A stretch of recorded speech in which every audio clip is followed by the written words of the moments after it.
Isa sa mga ginalantaw sa Mandurriao Police nga anggulo sa pagpanghara sa balay ni Melba Heminilio sa Bacau, Mandurriao, Iloilo City, amo ang posibilidad ng mga tao nga naghimo sini ang kakompetensya ni alias Nognog sa illegal drug trade.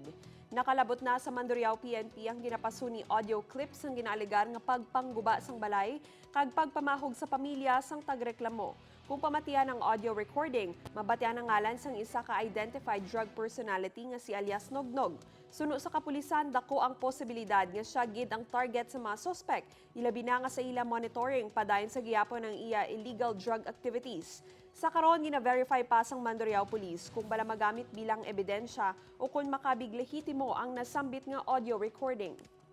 So tama na kung nakita man sa piyak nga grupo na threaten man or dako nga kompetensya para sa ila si alias Nognog, di ba si gusto man nila at pabatsagon si alias Nognog para nga mag-slow down man dirahi.